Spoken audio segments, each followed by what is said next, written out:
لنا ومزايا واسع الكرم مولاي صل وسلم دائما ابدا على حبيبك خير الخلق كلهم. الصلاة والسلام عليك يا سيدي يا رسول الله وعلى آلك وأصحابك يا حبيب الله. الصلاة والسلام عليك يا سيدي يا رحمة للعالمين وعلى آلك وأصحابك يا شفيع المسلمين. اللهم صل على سيدنا ومولانا محمد وعلى آله وصحبه وبارك وسلم تسليما.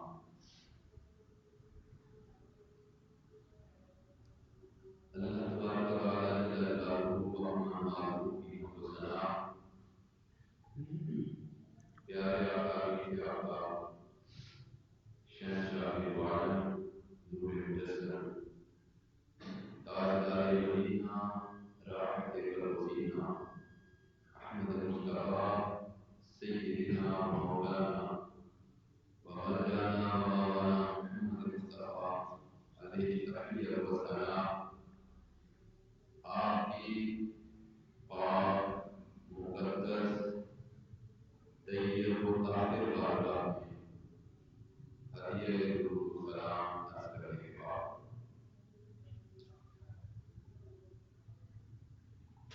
بندہ نچیز نے قرآن مجید کی ایک آیت مبارکہ تلاوت کرنے کا شرف حاصل کیا ہے. دعا فرمائیں اللہ جل جلالہ مجھے حق گوئی کی توفیق عطا فرمائے اور آپ سب کو اس کی سمجھ اس کا ادراک عطا فرمائے اور پھر ہم سب کو جو سمجھ عطا ہو اس کے مطابق عمل پیرا ہونے کی توفیق عطا فرمائے. حضرات ذمہ ضمناً ایک دو باتیں عرض کرتا چلوں. یہ ماہ مبارک جو سفر کا مہینہ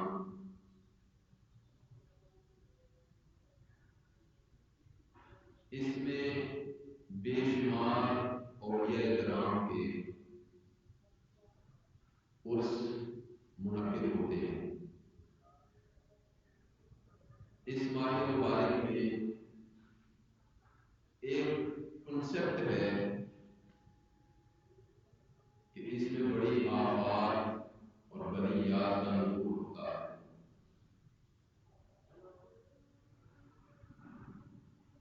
میں طالب علم ہوں،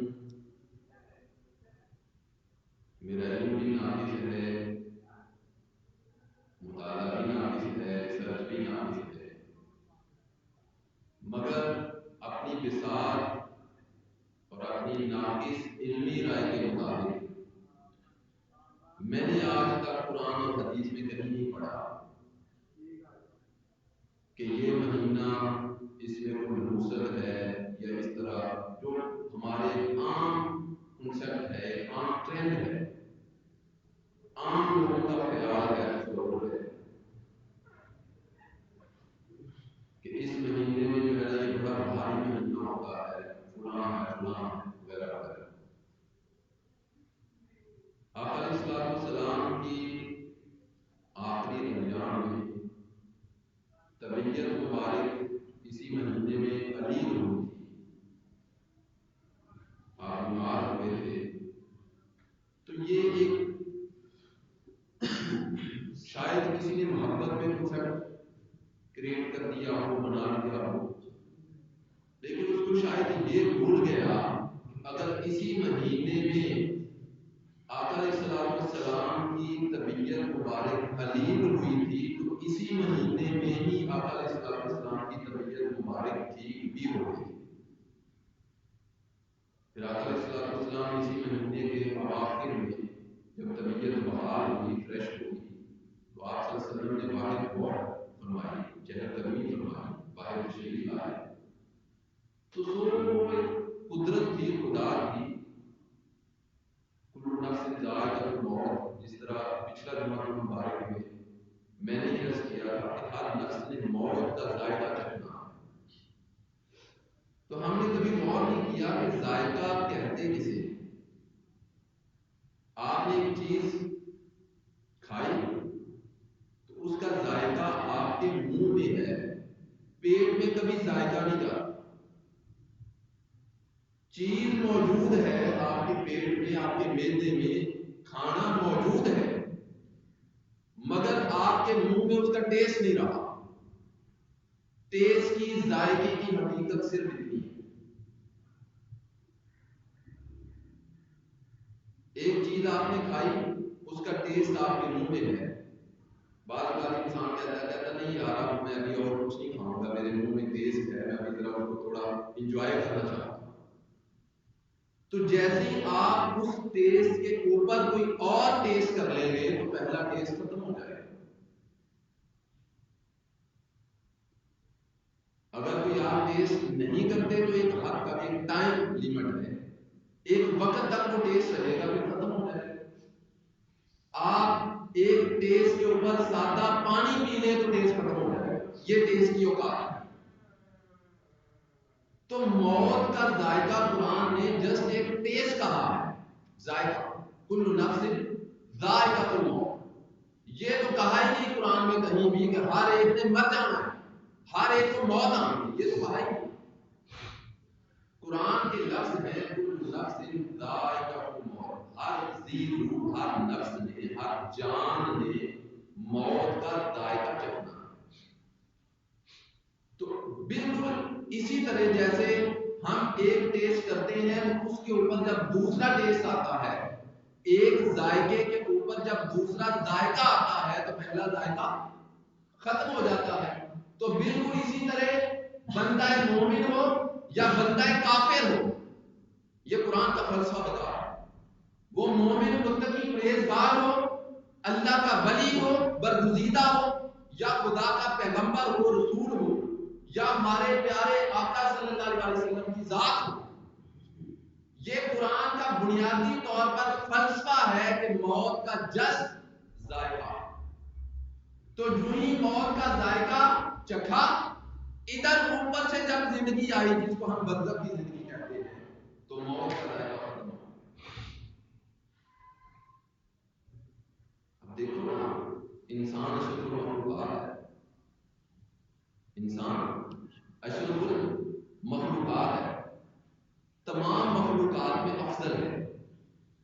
قرآن کہتا ہے الذی خلق الموت والحیات، اللہ وہ ہے جس نے زندگی اور موت کو پیدا کیا۔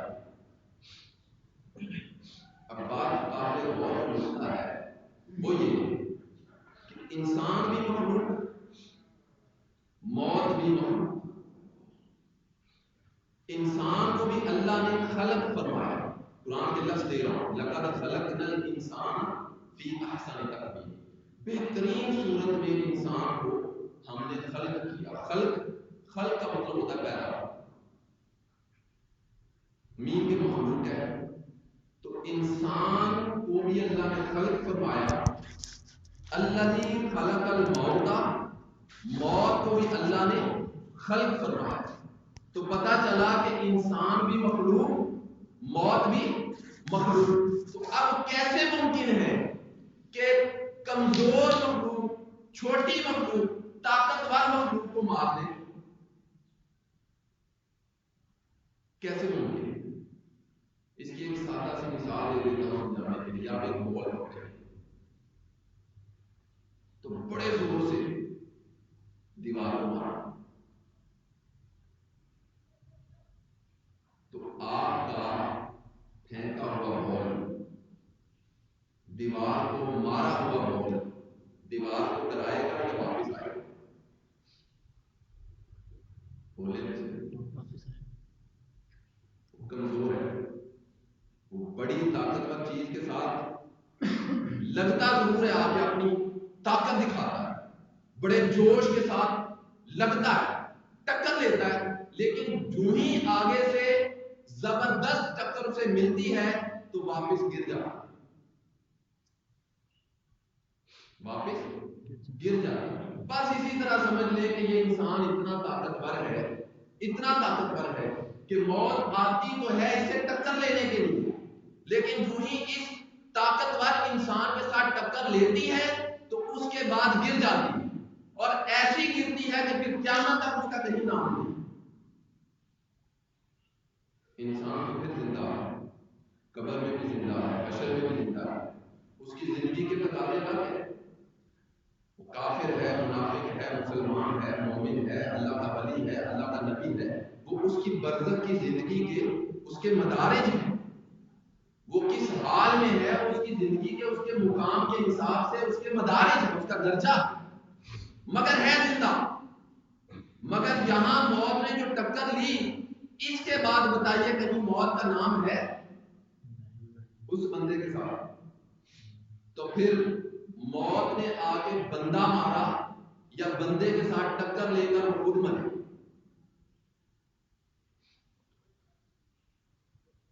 لگتا سمجھ نہیں ہے۔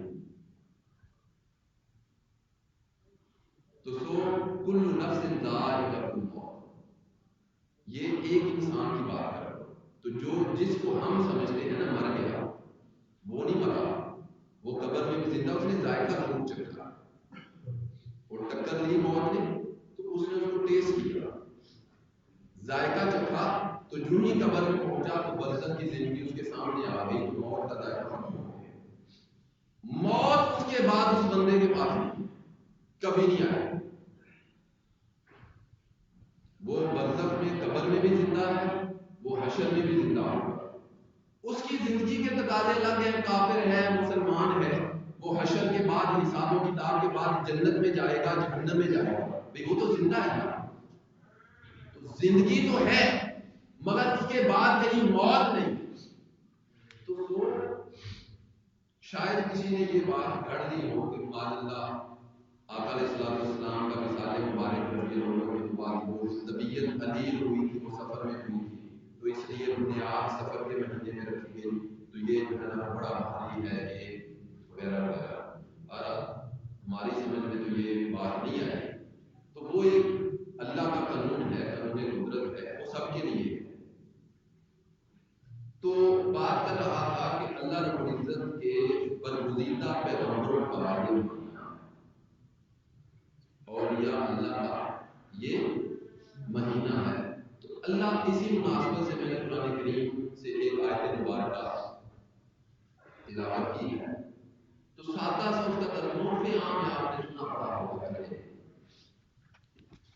اللہ پاک نے فرمایا الا، خبردار، کسی کو تنبیہ کرنے کے لیے، خبردار، ان اولیاء اللہ، بے شک جو اللہ کے ولی، اولیاء ولی کی جمع ہے، تو اولیاء اللہ جو اللہ کے ولی ہیں، تو خبردار، بے شک، دو تقیدیں ہیں، خبردار جو بے شک اللہ کے ولی ہیں، لا خوف علیہم، ان پر کوئی خوف نہیں، ولا هم یحزنون، اور نہ ہی ان پر کوئی غم ہے، یا سادہ سے لفظوں میں یہ کہہ دیں، نہ انہیں کسی چیز کا خوف ہے اور نہ ہی وہ غمگین ہوں گے۔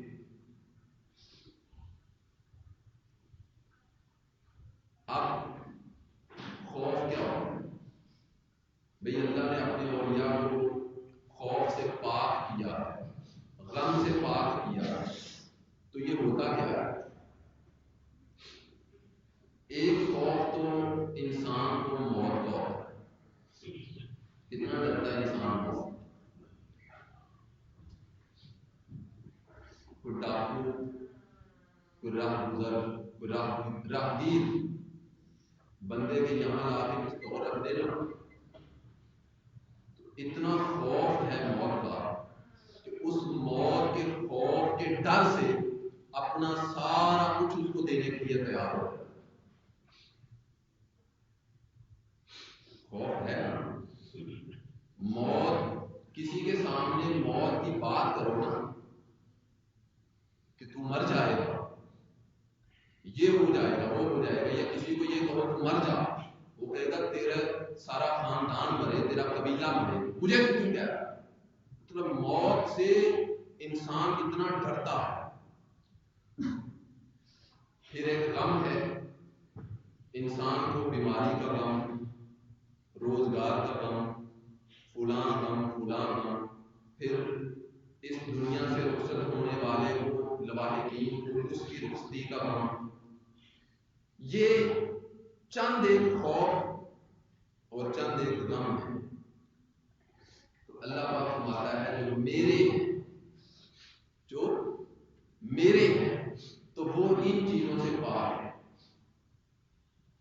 کیسے؟ ایک چھوٹی سی مثال دیتا ہوں سمجھانے کے لیے۔ ایک بندہ ہونا تو اس کی وزیر اعلیٰ کے ساتھ یا وزیر اعظم کے ساتھ یا آرمی چیف کے ساتھ بڑی ہیلو ہائی ہو، تو صرف اس کی ایک تصویر دیکھ لیں، میڈیا پہ اس کی فوٹو آ جائے کہ جناب یہ آرمی چیف کے ساتھ کھڑا ہے یا وزیر اعلیٰ کے ساتھ کھڑا ہے، اچھی اس کی اسلام دعا ہے، تو کچھ بھی نہ ہو، کچھ بھی نہ ہو، لیکن اس کے ملنے والے، اس کے حلقہ احباب میں رہنے والے لوگ اس سے خوف زدہ رہیں گے کہ یار اس کی بڑی اپروچ ہے، اس کے ہاتھ بڑے اوپر آ۔ ایک بندے کی پشت پہ جو ہے نا ایک ڈاکو آ کے ہاتھ رکھ دے نا، بڑا گنڈا، علاقے کا بڑا گنڈا، تو وہ کمزور سا انسان ہے، کچھ بھی نہیں ہے، تو سارا محلہ اس سے ڈرتا ہے، یار اس کا فلاں سے تعلق ہے، اور وہ بندہ کسی سے نہیں ڈرتا۔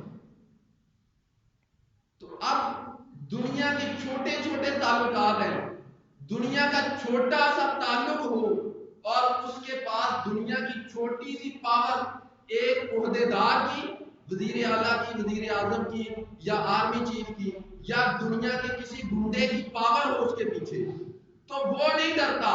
تو جس بندے کے پاس، جس بندے کے پیچھے خدا کی پاور ہو، اس کو کس کا خوف ہوگا؟ لا خوف، یہ میرے جو ولی ہیں، ہاں ہو میرا ولی، یہ شرط ہے۔ الا ان اولیاء اللہ، ہو اللہ کا ولی، تو پھر اس کو خوف، نہ خوف ہے، نہ غم ہے، نہ موت کا خوف، نہ حشر کے دن کا خوف۔ اللہ پاک ان ساری چیزوں سے اس کو بے نیاز کر دیتا۔ اب ایک حدیث پاک عرض کرتا ہوں، آقا علیہ السلام نے فرمایا قیامت کے دن اللہ پاک اپنی رحمت کے 9 حصے، کتنے؟ 9 حصے، کل اس کی رحمت کے 10 حصے ہیں، جن میں سے ایک حصہ اس نے اس دنیا میں بانٹا ہے۔